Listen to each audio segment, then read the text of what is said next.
about banking or banking legislation? And the answer to that question is provided by Vanderlip himself in the same article.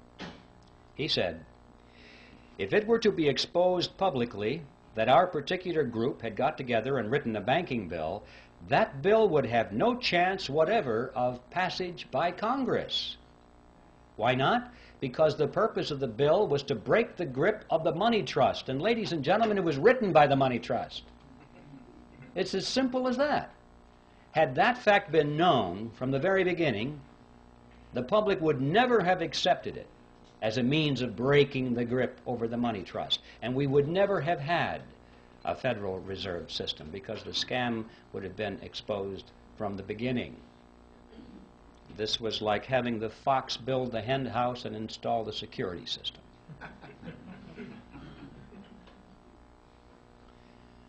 So there is a primary reason for the secrecy. And it's a fact that most Americans have not even considered, that there might have been some kind of deception, massive deception at the very inception of the Federal Reserve System, and for a very good reason. But there's more to it than that, a lot more than that. Consider the composition of this group and the financial powers they represented. Is there anything strange about that mixture? Here we had the Rockefellers, we had the Morgans, Kuhn, Loeb and Company, the Rothschilds, the Warburgs, all in one room for 9 days plus 2 days on the train, coming to an agreement. What's going on here? Anything strange about that mixture? Well, ladies and gentlemen, these were competitors. These were the giants in the field which prior to this period had been beating their heads against each other for dominance in the marketplace, for dominance in the financial markets of the world, not only New York, but Paris and London, everywhere. Competitors. This is extremely significant because it happened at precisely that point of American history when business was undergoing a major ideological transition. Prior to this period, America had grown and prospered and surpassed all the countries of Europe as an industrial and economic power because it adhered to the principle of free enterprise competition. And it was in this period that a rapid transition was taking place to the concept of monopoly and cartel.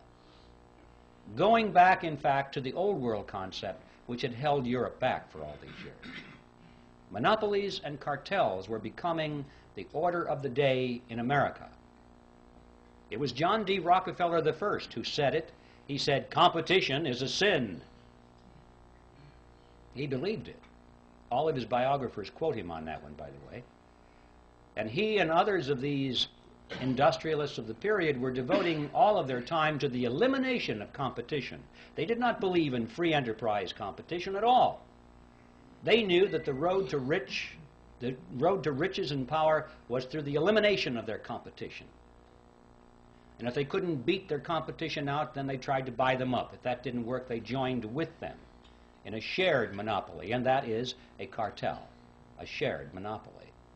Perhaps I should define that word in more detail so at least you'll know what I'm talking about when I use the word. A cartel is a group of independently owned businesses which come together for the purpose of reducing or eliminating competition between themselves so that they can enhance their profit margins or secure their position in the marketplace.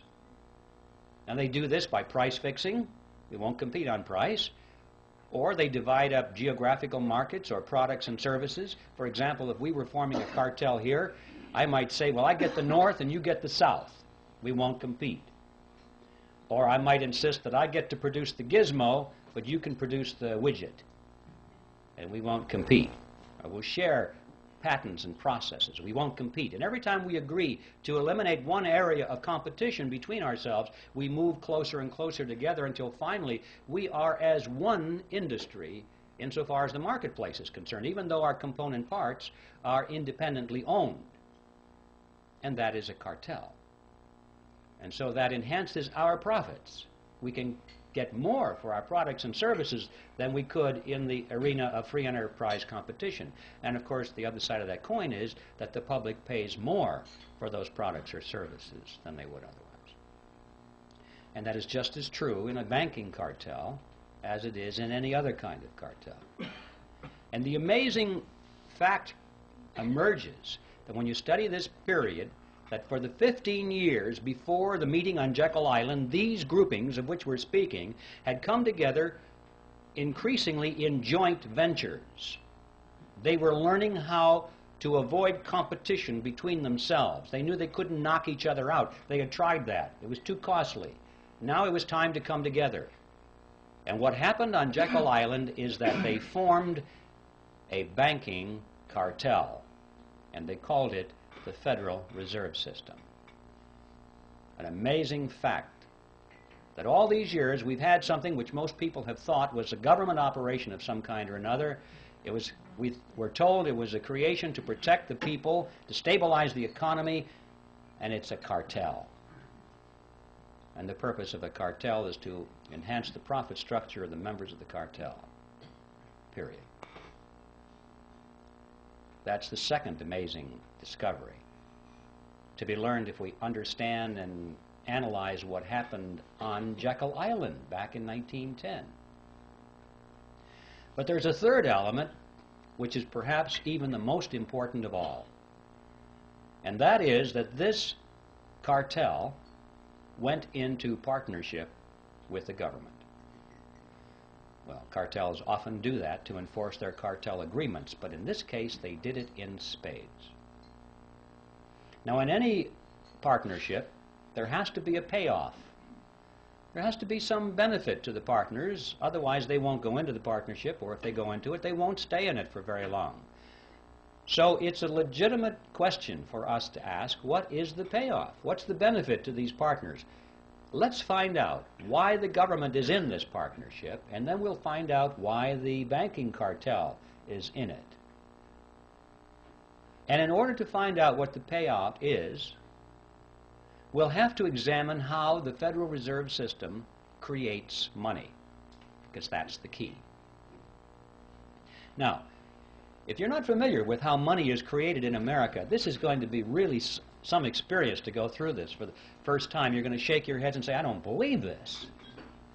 I call it the Mandrake mechanism, after that 1940s comic book character, Mandrake the Magician. Could create something out of nothing, wave his cape, and it was back into the void again. That's the Federal Reserve System.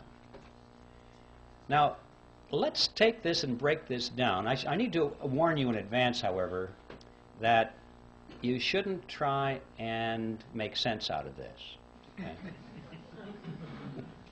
Because you'll blow a fuse if you think this makes sense. Just remember, this is your plain old American scam that we're talking about here.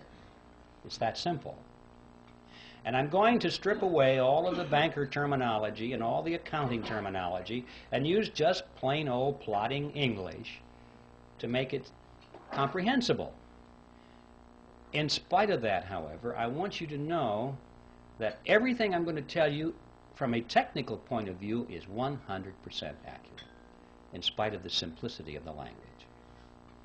Okay, with that by way of preliminary, let's get right to the Mandrake mechanism itself. It starts with the government side of the partnership.